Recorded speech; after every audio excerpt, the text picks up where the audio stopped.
Abra sua Bíblia na carta aos Hebreus, o capítulo 7, o versículo 1 em diante.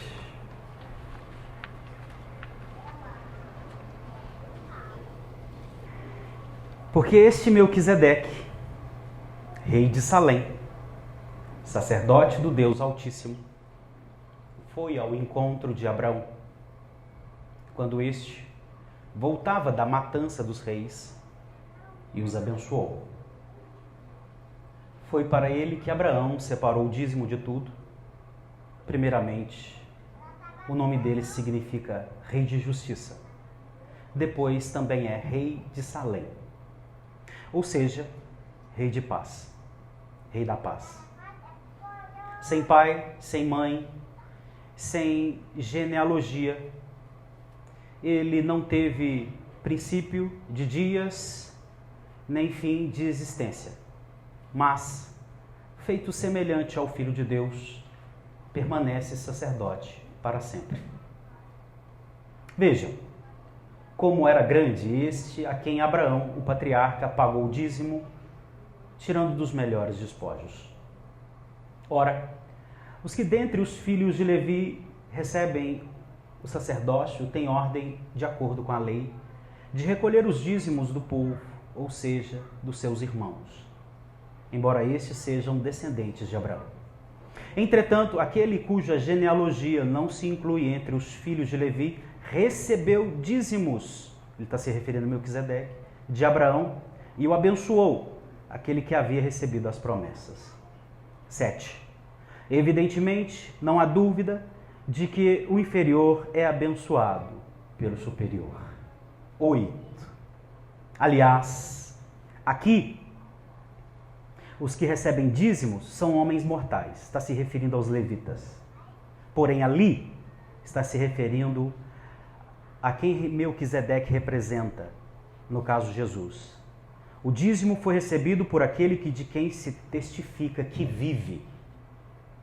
E, porém, por assim dizer, também Levi, que recebe dízimos, pagou-os na pessoa de Abraão. Porque Levi, por assim dizer, já estava no corpo de seu pai Abraão, quando Melquisedeque foi ao encontro deste. Pode se sentar.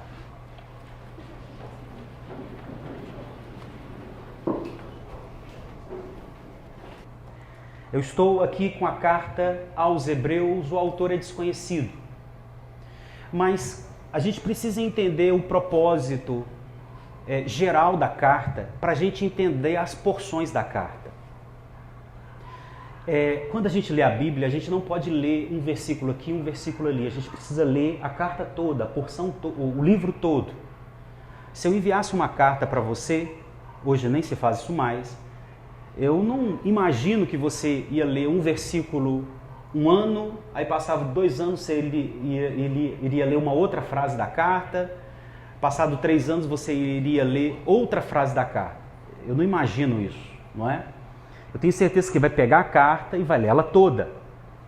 Então nós estamos aqui diante de uma carta. O autor é desconhecido, mas os destinatários são conhecidos. E quem são os destinatários? Irmãos cristãos hebreus.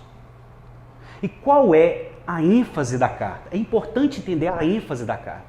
A ênfase da carta é essa daqui, olha. Os irmãos cristãos hebreus estavam sendo perseguidos e alguns deles estavam pensando em voltar para o judaísmo, pensando em encontrar no judaísmo sua salvação. Essa é a ênfase da carta. Leia 1, 2, 3, 4, quantas vezes for necessário, e você vai pegar, sabe, a mensagem central da carta, e você vai confirmar isso que eu estou te dizendo. Irmãos cristãos hebreus estavam sendo perseguidos por causa da sua fé, e alguns deles estavam pensando em voltar para a sua antiga religião, o judaísmo, pensando em encontrar também no judaísmo a salvação. É por isso que o autor de Hebreus começa a carta falando da superioridade de Jesus. Ele é superior aos anjos, ele é superior a Moisés, ele é superior. Você vai vendo, vai lendo a carta de Hebreus e você vai percebendo. O autor de Hebreus está interessado em provar para os seus ouvintes: Jesus é superior a qualquer coisa e principalmente a tudo relacionado à antiga aliança. Quando nós chegamos no capítulo 7, o que o autor de Hebreus está tentando provar para os seus... tentando provar ficou feio, né? Ele está argumentando com os seus ouvintes cristãos hebreus. No capítulo 7 ele está argumentando uma coisa. A ordem de sacerdotes, ou a ordem do sacerdócio de Melquisedeque, apontava para o sacerdócio de Jesus, e esse sacerdócio é superior ao sacerdócio dos levitas. Depois leia o capítulo 7 todo, e você vai ver que é isso que o autor no capítulo 7 está argumentando com os seus ouvintes. Olha, a ordem cujo Melquisedeque é uma figura, apontando para Jesus, essa ordem de sacerdócio é superior à ordem de sacerdotes, de levitas da antiga aliança. E ele vinha já argumentando que Jesus é superior aos anjos, a Moisés e todas as questões que envolvem a antiga aliança. Mas quando chega no 7, ele faz essa argumentação. O interessante é a primeira questão que eu gostaria antes da gente aprofundar nessa porção. A segunda questão é o modo que se interpreta a Bíblia, irmãos. Existe uma categoria no modo que se interpreta a Bíblia que é exclusivo da Bíblia. E qual é? Os chamados tipos, símbolos, representações. Só a Bíblia tem esse tipo de interpretação.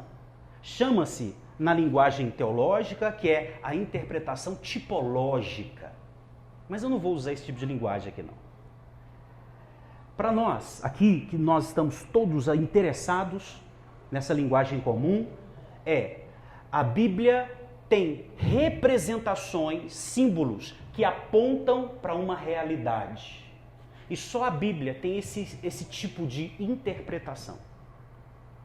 E nós estamos aqui diante de uma interpretação, de uma representação na antiga aliança, que é Melquisedeque.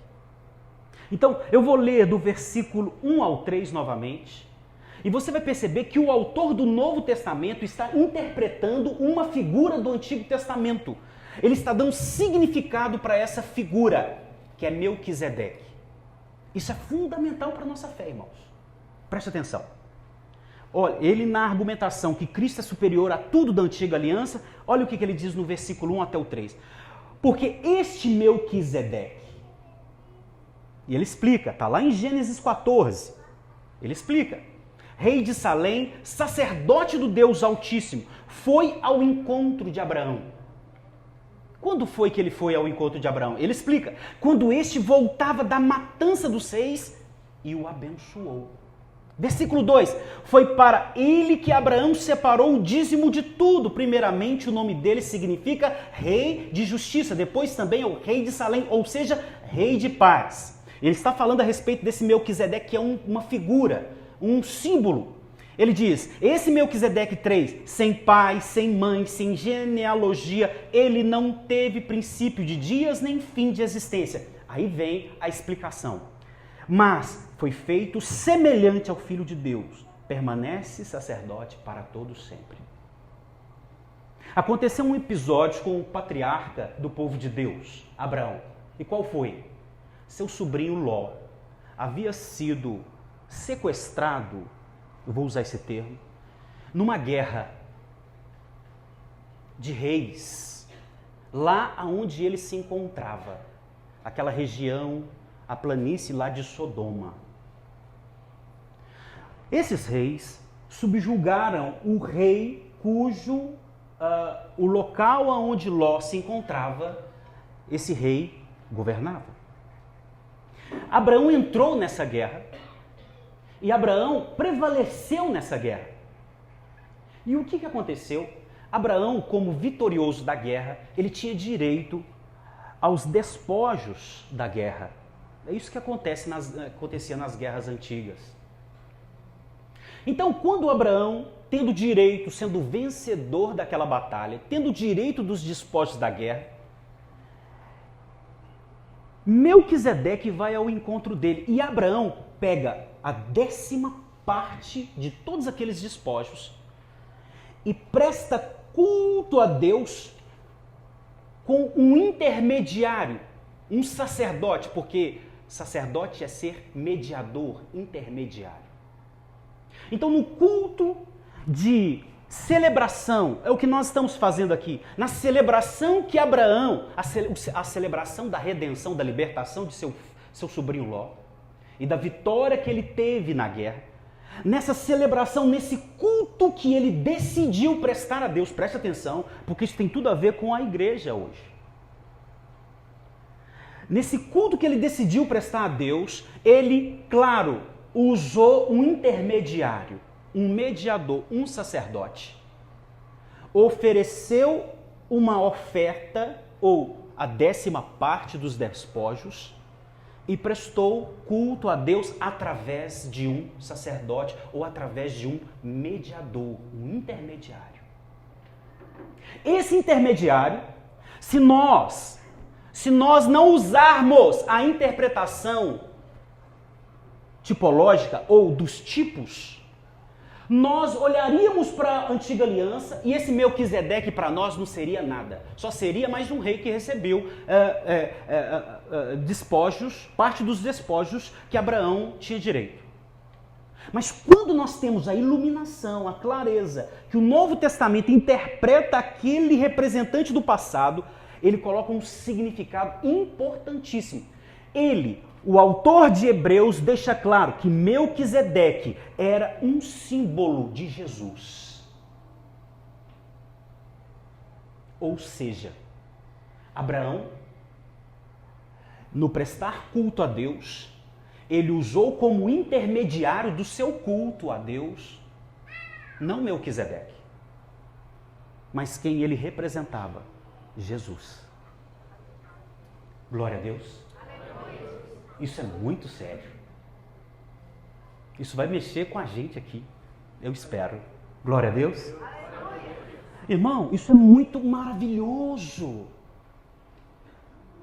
O autor de Hebreus está afirmando que na hora que Abraão foi prestar culto a Deus, a celebração da redenção, da libertação e da vitória que ele teve naquela guerra, ele usou um intermediário, ele usou um mediador, mas não era Melquisedeque o mediador. Quem era o mediador era quem Melquisedeque representava. No caso, o próprio autor de Hebreus diz que é Jesus.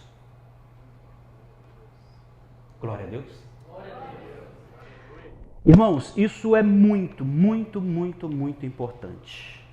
Porém, uma coisa interessante, antes da gente continuar, é que o sistema de culto a Deus, preste atenção, o mecanismo, o sistema de culto a Deus, ele tem princípios. Guarda isso aí. Não se presta culto a Deus assim. Eu tive uma ideia agora, eu vou prestar um culto a Deus do meu jeito, arrancando os princípios bíblicos de como se presta culto a Deus. Primeiro, quando a gente lê esse episódio de Gênesis 14, esse culto tem um sistema, tem princípios que alimentam esse sistema ou esse mecanismo do culto a Deus. Primeiro, Deus é o alvo da adoração. Segundo, se faz necessário um sacerdócio para prestar culto a Deus. Terceiro, o adorador, ele oferece uma adoração objetiva, marcada por oferta sacrificial a Deus. Outra questão, o motivo do culto é a celebração da redenção. Esses princípios vocês vão ver sendo aplicados com Abraão, sendo aplicado com Israel na lei e sendo aplicado com a igreja. Glória a Deus. Isso é importantíssimo.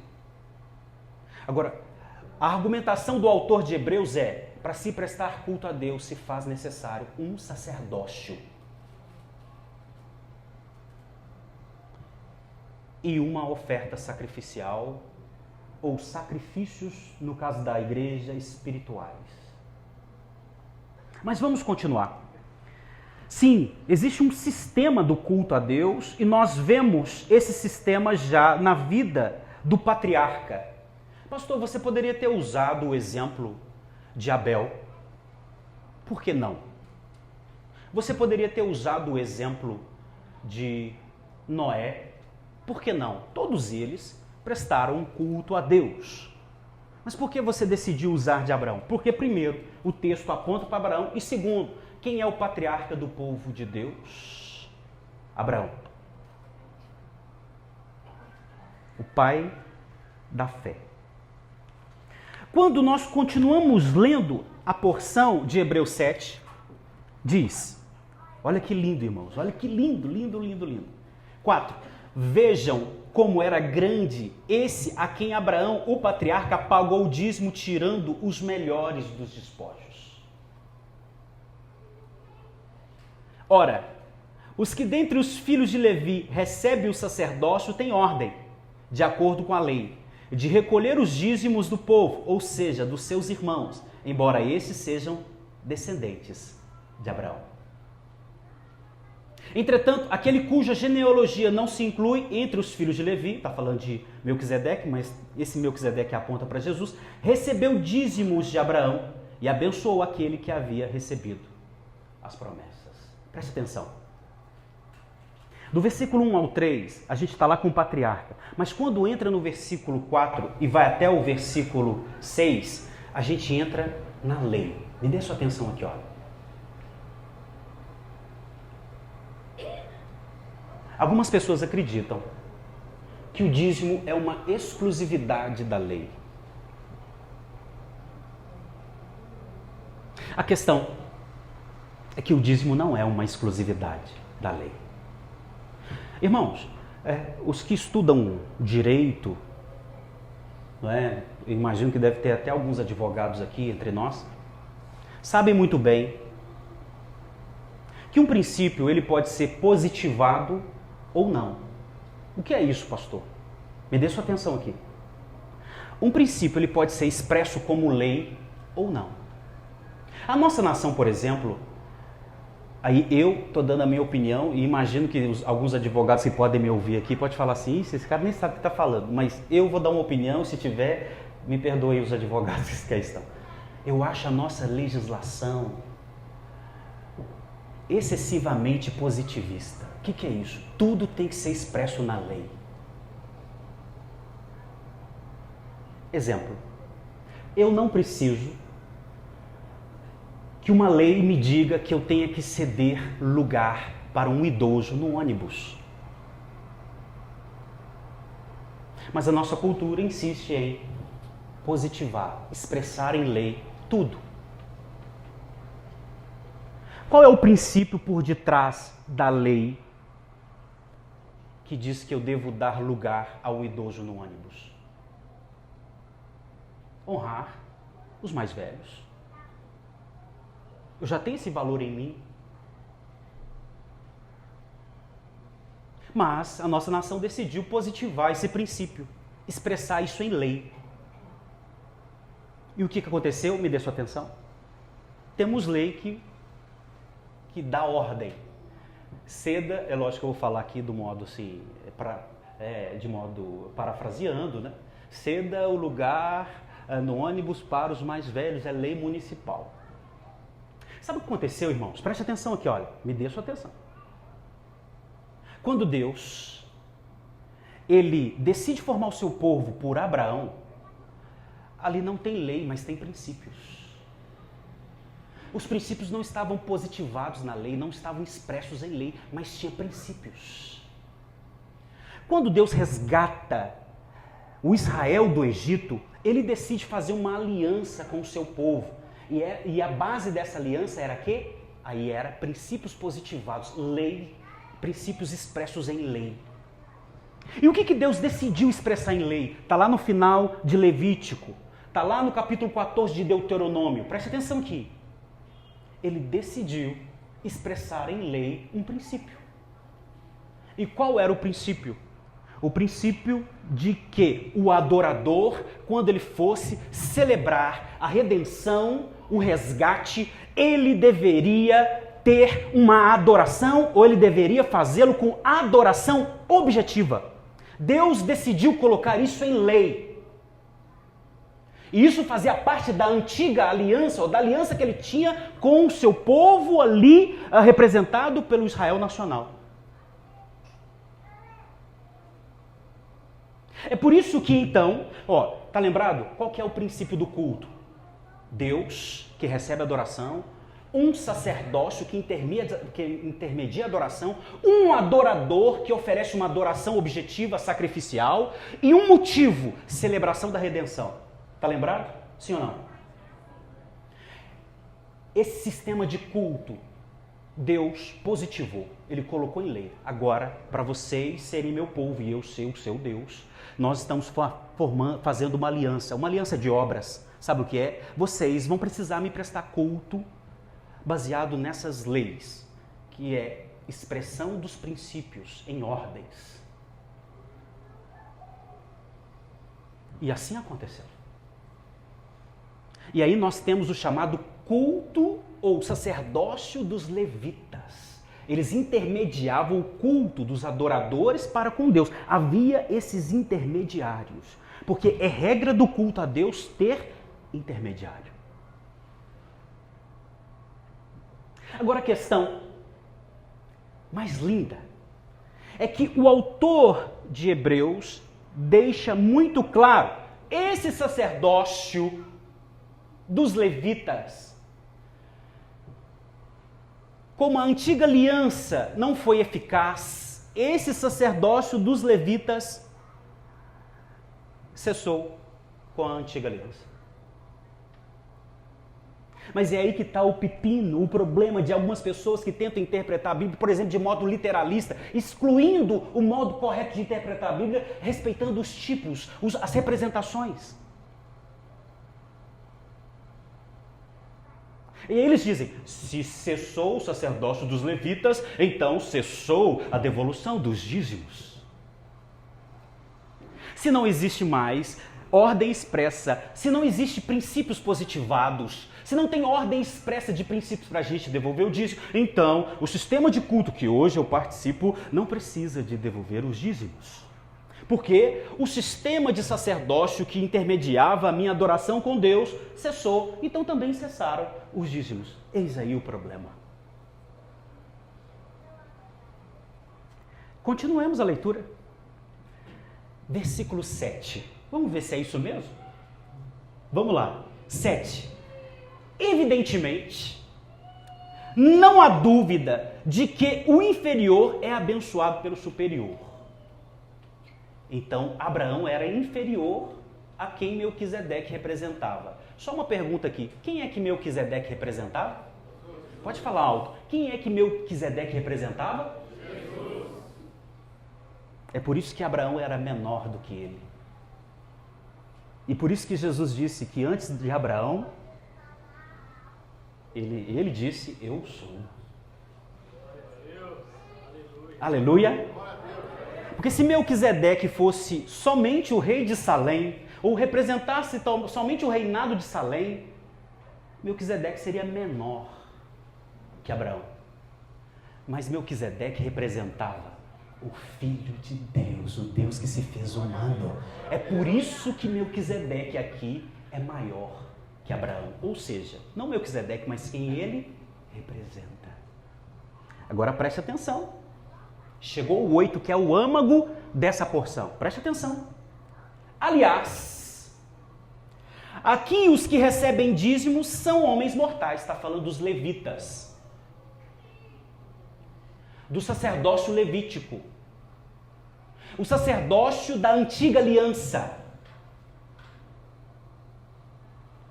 Porém, ali é o outro sacerdócio. É o sacerdócio de Melquisedeque, ou o sacerdócio que Melquisedeque representava. Aí ele diz, os que recebem dízimo, porém ali, está falando a respeito de Jesus, o dízimo foi recebido por aquele de quem se testifica que vive. Quem Melquisedeque representa é alguém que vive até hoje. Ou seja, o sacerdócio que intermedia a minha adoração para com Deus é um sacerdócio eterno. Olha o que diz, irmãos, a versão NVT. Os sacerdotes que recebem os dízimos são homens mortais. Mas a respeito de Melquisedeque, no entanto, é dito que ele continua vivo. Pergunta, Melquisedeque continua vivo ou quem ele representa que continua vivo? Interage comigo. Melquisedeque é com quem continua vivo ou quem ele representa é quem continua vivo? Ou seja,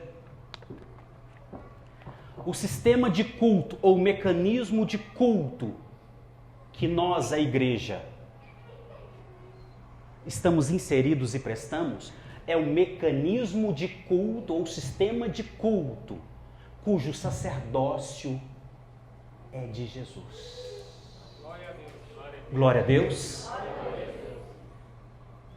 O interessante, depois você continua lendo, é que o autor de Hebreus argumenta, ele fala assim, olha, até os levitas devolveram dízimo a Jesus. Agora eu fazendo paráfrase, depois lê lá e confere. Porque eles estavam nos lombos de Abraão.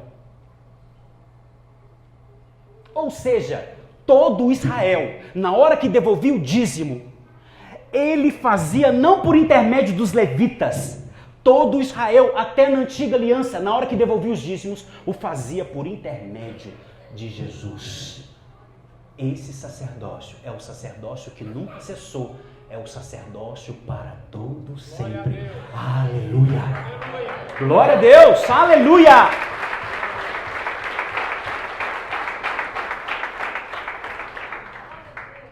Se alguém te perguntar, meu irmão, você devolve o dízimo? Eu devolvo. Não, meu irmão, o dízimo cessou. Ué, como assim cessou? Ué, o sacerdócio dos levitas cessaram. Interessante, rapaz, mas o dízimo que eu devolvo é do sacerdócio de Melquisedeque. É para sempre. Agora, eu quero só extrair uns princípios importantes. Preste atenção aqui, ó. Qual é o mecanismo de adoração e de culto? Primeiro, objeto do culto, Deus. Segundo, sacerdote, quem intermedia? Jesus. Terceiro, o adorador. Quem são os adoradores? Os que creem em Jesus. Agora tem uma questão interessante. O que esses adoradores oferecem? Qual é o sacrifício ou a oferta sacrificial que é oferecido, ou oferta objetiva que é oferecido para esses nessa adoração? É aí que está. Qual é o motivo da adoração? Obviamente, a celebração da redenção. Quando você saiu de casa no dia da ressurreição, que é hoje, o domingo, você se congregou com os irmãos, está aqui conosco, você está celebrando a redenção. O que é essa redenção, pastor? Libertação.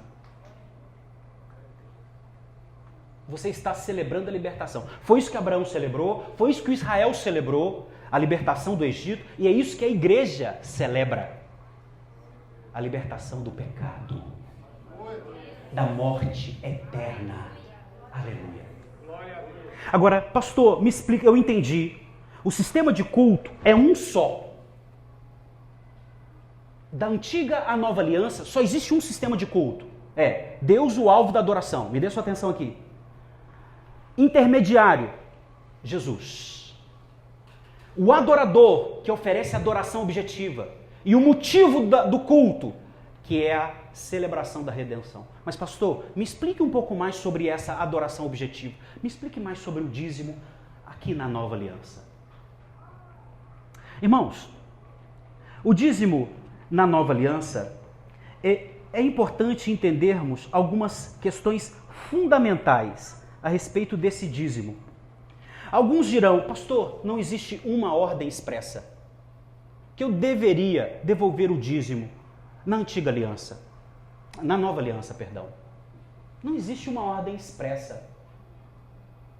E como eu faço com isso? É aí que está, meu irmão. Abraão, ele não precisou de um princípio positivado para que o princípio de sua adoração acontecer. Preste atenção aqui. Sabe como que se chama isso? Legalismo.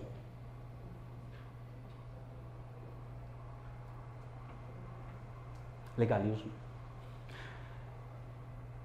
Mas eu vou explicar. Ah, pastor, tem? Mas tem, viu? Calma que tem. A gente só está chegando perto para a gente mostrar. Então, o dízimo, pastor, nessa nova aliança, ele ainda faz parte do sistema de culto. Faz. Por quê? Porque o sistema de culto que nós temos é aquele cujo o autor de Hebreus mostrou quem Melquisedeque representava. Ele faz parte do sistema de culto. Do mesmo modo, na antiga aliança foi positivado na lei, foi expresso em lei. Mas na nova aliança, preste atenção no que acontece, irmãos. A nova aliança, ela é sublime, ela é mais elevada, ela é baseado na graça divina, bendito seja o Senhor. Preste atenção no que diz Romanos, o capítulo 8, o versículo 1 ao 4. Agora, portanto, já não há nenhuma condenação para os que estão em Cristo Jesus. Preste atenção. Pois em Cristo Jesus a lei do Espírito que dá vida os libertou da lei do pecado que leva à morte. A lei não era capaz de nos salvar por causa da fraqueza da nossa natureza humana. Por isso Deus fez o que a lei era incapaz de fazer ao enviar seu Filho, na semelhança de nossa natureza humana pecaminosa, e apresentá-lo como sacrifício por nosso pecado. Por isso, preste atenção, declarou o fim do domínio do pecado sobre nós, de modo que nós, que agora não seguimos mais a natureza humana, mas nós seguimos o Espírito.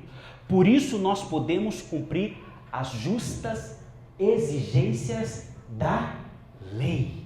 Preste atenção, irmão. Quando chega a nova aliança, nós recebemos, quando cremos, o Espírito Santo como habitação.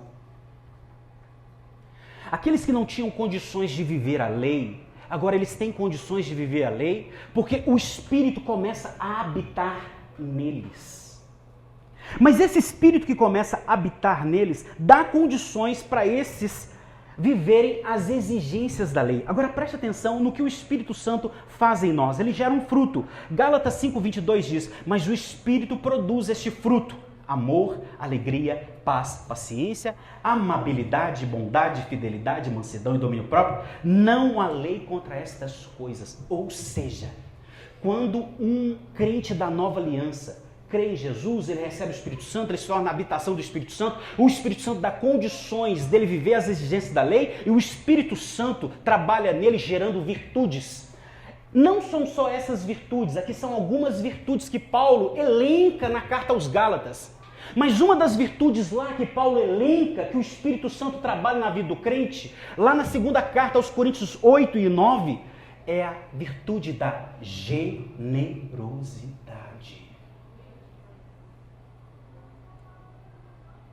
Quando o crente da nova aliança crê em Jesus, ele recebe o Espírito Santo. O Espírito Santo trabalha nele para ele viver segundo as exigências da lei. O Espírito Santo gera o fruto nesse crente em Jesus, a ponto de gerar virtudes. E uma dessas virtudes também é a generosidade. Sabe qual que é a prova disso? E a gente já está chegando no âmago. A prova disso é como a igreja do primeiro século vivia. Preste atenção, irmãos. Atos 2, 42, 47, vê se isso aqui não é fruto do Espírito Santo gerando generosidade no povo. Todos se dedicavam de coração ao ensino dos apóstolos, à comunhão, ao partir do pão e à oração. Havia em todos eles um profundo temor, e os apóstolos realizavam muitos sinais e maravilhas. Os que criam se reuniam num só lugar e compartilhavam tudo que possuíam. Vendiam suas propriedades e bens e repartiam dinheiro com os necessitados. Adoravam juntos no templo, diariamente reunindo-se nos lares para comer e partir o pão com grande alegria e generosidade, sempre louvando a Deus e desfrutando a simpatia de todo o povo. E a cada dia o Senhor lhes acrescentava aqueles que iam sendo salvos. Aleluia.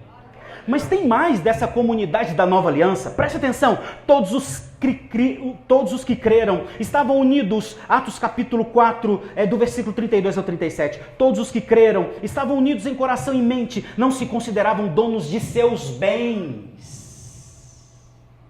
Continuando, de modo que compartilhavam tudo o que tinham. Com grande poder os apóstolos davam testemunho da ressurreição do Senhor Jesus, e sobre todos eles havia grande graça. Entre eles não havia necessitados, pois quem possuía as terras ou casas vendiam o que era seu e levava o dinheiro aos pés dos apóstolos para que dessem aos que precisavam de ajuda. José, a quem os apóstolos deram o nome de Barnabé, que significa filho do encorajamento, era da tribo de Levi e tinha nascido na ilha de Chipre. Ele vendeu um campo que possuía e entregou o dinheiro aos apóstolos. Quando chega a nova aliança, o sistema de culto é o mesmo, mas só tem um detalhe: o crente não está mais limitado à lei ou o princípio positivado em lei. O crente está tomado do Espírito Santo e cheio de generosidade. A antiga aliança estava preocupada com a 10ª parte. A nova aliança já é tudo de Jesus. Isso mexe com você? Deveria. Deveria mexer muito. Porque talvez mexa num ídolo que foi erguido no coração. Você sabia que hoje o secularismo é uma religião? O mundanismo é uma religião. Tem os seus templos, estádios de futebol, shoppings, autódromos, boates. Tem os seus profetas.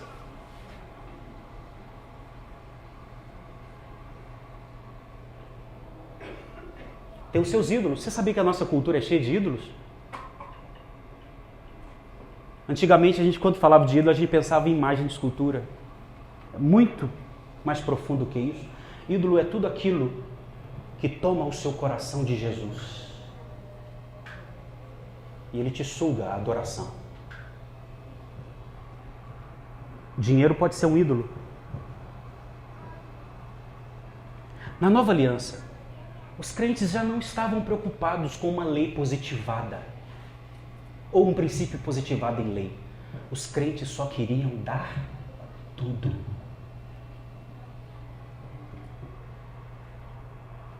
Por quê?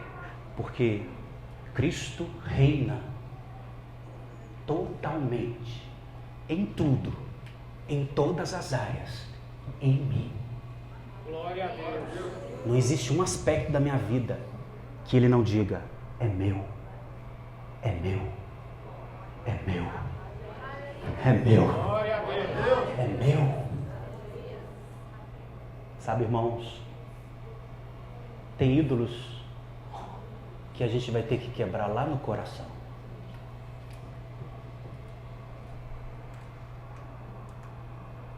A gente vai ter que quebrar eles. A gente vai ter que colocar fogo neles. Mas o problema é que eles não estão fora. Eles estão aqui dentro. Eu me lembro uma vez, me dê sua atenção aqui, que quando eu preguei essa mensagem na nossa comunidade, na mesma semana, aliás, na hora que eu estava descendo ali para a parte de baixo do nosso prédio, um irmão, um empresário da igreja, me parou na descida. Ele falou assim: pastor, eu preciso conversar com você essa semana, você tem tempo comigo? Eu falei: claro. Marca um dia tal e tal hora. Muito obrigado, pastor, eu estarei nessa hora. chegou a determinada hora, lá estava o irmão. Nem imaginava que ele poderia conversar comigo. E aí quando ele sentou ali diante de mim, falou assim: pastor, eu vim aqui para conversar com você sobre o dízimo. Eu não acho que o Novo Testamento, ele é um princípio a ser vivido. Preste atenção. Ele falou assim, E aí ele começou, porque ele é um homem que lia muito as Escrituras, mas o problema é quando eu leio as Escrituras e interpreto ela mal. É quando me falta boa hermenêutica. É quando eu quero interpretar textos de modo literalista e excluo, por exemplo, as tipologias ou os tipos de representações da Bíblia. E aí ele queria me ensinar. E se de fato tivesse uma coisa para ensinar, irmãos, eu não tenho dificuldade de aprender. Porque se eu for soberbo, aí eu teria. Eu tento lutar para não ser. E esse irmão começou a pegar a Bíblia, irmão. E vai versículo. Calma, irmão. Explica o versículo para mim. Você está lendo um atrás do outro, eles estão desconectos. E o problema é que ele foi cair na carta de Hebreus. E carta de Hebreus é explicação de tipos do Antigo Testamento. Não se interpreta a carta de Hebreus excluindo esse modo de interpretação. E ele começou. E aí eu falei, lê esse versículo, explica para mim. Agora eu vou te explicar ele também. Vê se faz mais sentido o meu ou o seu. E eu fui vendo que o irmão foi ficando nervoso, constrangido. Aí teve uma hora que ele falou uma coisa muito dura. Ele falou assim, ele deu a entender que todo pastor rouba. Eu falei assim, como que é, irmão? Não, eu sei que o senhor é um homem muito sério, mas... Eu falei assim, não. Eu entendi. Eu entendi por que o irmão não devolve o dízimo e tal. E aí, ele falou assim comigo, pastor, ninguém pode colocar alíquota na generosidade de ninguém. Se ele quer devolver 1%, que ele devolva 2%, devolva 10%. Ninguém coloca alíquota na adoração objetiva de ninguém. No Novo Testamento, não. Eu falei assim, irmão, é aí que você se engana. Coloca assim. Coloca o mínimo e o máximo. O máximo é tudo. O mínimo é a 10ª parte. E aí ele falou assim comigo, me dê sua atenção. Ele falou assim, eu sou generoso. E aí eu perguntei assim para ele, irmão, na sua generosidade, você consegue ser mais generoso que uma irmã aqui, viúva, aposentada da nossa igreja?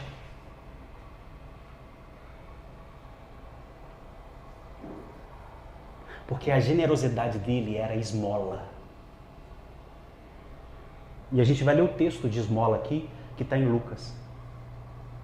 Ele não conseguia ser mais generoso que uma irmã aposentada. Isso então não era generosidade, irmão. Está entendendo? Isso é farisaísmo. Isso é negociata. Isso é querer aparecer, como aconteceu lá com Ananias e Zafira. Isso é farisaísmo, isso é coisa de fariseu. Estando Jesus no templo, observava os ricos depositarem suas contribuições nas caixas de oferta. Então uma viúva pobre veio e colocou 2 moedas pequenas. Jesus disse, eu lhes digo, essa viúva pobre deu mais do que todos. Eles deram uma parte do que lhes sobrava, mas ela, da sua pobreza, deu tudo. Ou seja, ela prestou adoração. Ela entendeu a adoração objetiva, a adoração cujo princípio envolve um sacrificial. Para ela foi sacrificial, agora para os ricões era miséria, era esmola. Quando eu disse para ele, nunca mais ele voltou na igreja. Não porque eu ofendi, porque eu falei com muito amor e carinho, é porque eu toquei num ídolo. Eu toquei num ídolo que ele não queria que ninguém tocasse. Ele mesmo deveria ter pegado esse ídolo, quebrado e dito, a virtude da generosidade Ó Espírito Santo, gera em mim, porque nada do que tenho e de quem sou é de mim mesmo, mas tudo é do Senhor. Aleluia! Glória a Deus. Aí você me diz, pastor, mas como o negócio é esse aí, a alíquota, a mínima é a 10ª parte. E eu já estou caminhando para o fim. Mateus capítulo 5, versículo 17 até o 20. Preste atenção, Jesus estava explicando o sermão da montanha para os seus discípulos. Vocês concordam comigo? Mateus 5, 6 e 7 é sermão para discípulos, sim ou não? Sermão da montanha. É claro que tinha uma multidão, mas quem estava ao redor era os discípulos. Aquele sermão foi para os discípulos. Dentro do sermão da montanha, olha o que Jesus fala a respeito da lei. Preste atenção. Não pensem que eu vim abolir a lei de Moisés ou os escritos dos profetas. Eu vim cumpri-los. Ei, preste atenção. Quem gosta de começar do zero é revolucionário. E quem entende de política sabe qual que é a linguagem que eu estou usando aqui. É revolucionário que gosta das coisas começando do zero. Agora, a gente sensata sabe que existe um esqueleto para as coisas começarem. Os ensinos de Jesus não começou do zero. Nós temos ensinos de Deus no Antigo Testamento todo. Tem gente que acha que os ensinos que servem para mim é só os ensinos a partir de Jesus Cristo. Ei, meu filho, isso é coisa de revolucionário. Pega o passado, destrói o passado e quer começar tudo do zero agora. Ei, mas uma história de um povo, os ensinos de Deus para um povo, começou muito antes de Jesus. Glória a Deus. Glória a Deus. Aliás, o povo de Deus começou a sua formação pelo patriarca Abraão. É claro que esse povo agora está ligado em nova aliança em Jesus. Então, olha o que Jesus diz. Eu não vim abolir a lei. Existem ensinos. Eu não estou começando do zero. Existe uma história. Até o nosso sistema de igreja local a gente copiou das sinagogas dos judeus. E aí ele continua. Eu vim cumpri-la, ou seja, eu sou a finalidade da lei.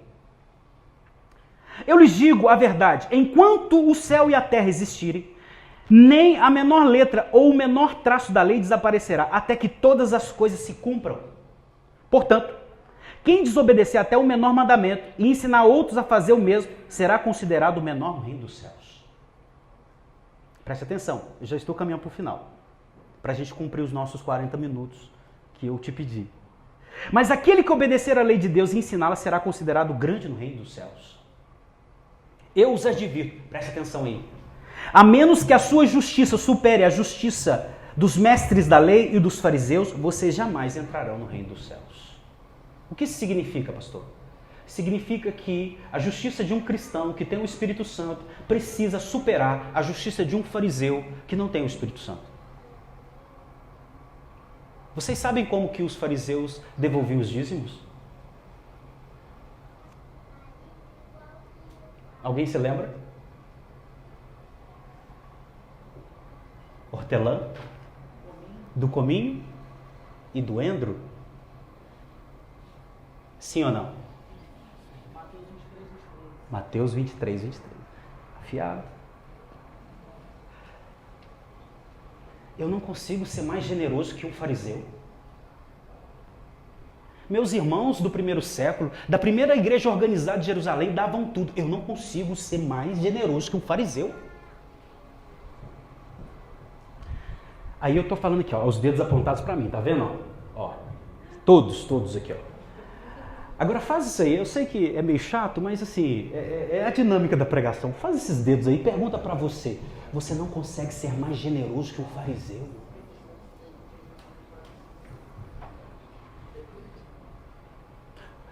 Como a gente adjetiva isso? Você mesmo pode adjetivar no seu coração.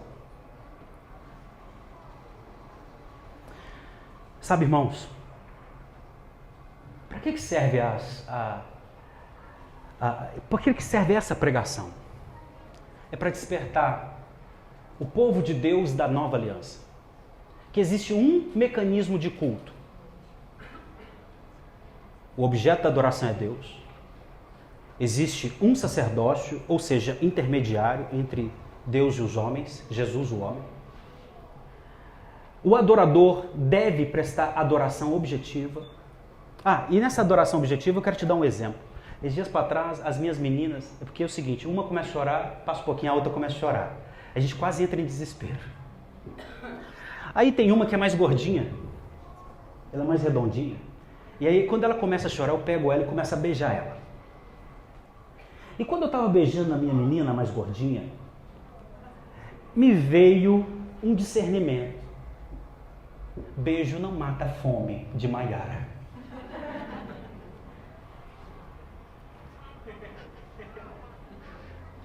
Ela estava pouco se lixando com beijo, porque beijo não estava matando fome de Maiara. Sabe o que é adoração objetiva?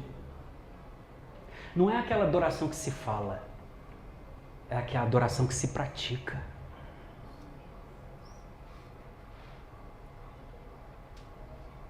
Sabe? Esse negócio de ficar beijando Maiara sem dar a mamadeira de Maiara não está sustentando Maiara. Esse negócio de dizer, a minha adoração são só os louvores. E os louvores são os sacrifícios espirituais que eu presto a Deus. Que lindo, irmão. Continue. Louvado seja igual a gente chegou aqui. Que louvor lindo, né? E Diana louvou aí lindamente para Jesus. É maravilhoso. Isso continue. Mas cantar não mata a fome de missionário, de pastor integral. Não paga aluguel. Não paga a conta de água e nem de luz. Porque isso tem a ver com as contribuições que são adorações objetivas. Que Eu li Atos 2 e 4, não foi isso não? Sim ou não? Está entendendo, irmão? Amém. É importante isso. Vamos nos unir, irmãos. Pastor, você está apelando. Não, irmão, eu só estou clareando. E talvez alguns dos meus exemplos possa ter sido assim, não sei se te incomodou. Analisa aí se foi a minha retórica que te incomodou. Eu posso falar a outra parte? Pode. Ou se foi o ídolo que está no coração. Pode ser a minha retórica, mas pode ser um ídolo que está aí. Se for a minha retórica, vai passar. Agora, se for o ídolo, ele vai te sugar toda a sua vida. Vai te sugar o seu casamento. Vai te sugar a sua saúde. Ele vai sugar tudo de você. Ele vai te matar, pouco a pouco. Porque ídolo é coisa séria. Se for só a minha retórica, você me perdoa e a gente continua nos amando. Agora, se for o ídolo, ele vai te matar. Toma cuidado.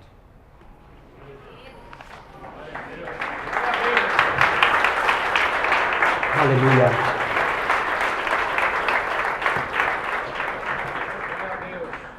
Eu espero que seja a minha retórica, que foi muito ruim, que te incomodou. Eu espero muito que seja a minha retórica ruim. Mas se porventura for um ídolo, quebra ele hoje, irmão. Quebra ele hoje. Despedaça ele aí no seu coração. Você vai ver a libertação da sua família com esse ídolo quebrado, irmão. Você vai ver o seu casamento melhor. Você vai ver o contato com seus filhos melhor. Quando a gente quebra ídolos, eles param de sugar da gente a nossa vida, a nossa adoração. Eu não sou mais meu. E nada que eu possuo é meu, é tudo de Cristo. Eu estou interessado na transformação do cosmos. Não é essa a missão de Deus? O mundo estava em ordem, com o pecado veio desordem, mas em Apocalipse 21 revelou que tudo voltará à ordem através de Jesus. Eu sou povo de Deus e faço parte da missão de Deus. Os perdidos serão alcançados com formação de novos obreiros, sustentando novos obreiros, missionários, etc, etc. Irmão, eu faço parte dessa missão, eu não abro mão disso. E também tem a ver com a minha adoração objetiva. Por quê? Beijo não mata a fome de Maiara.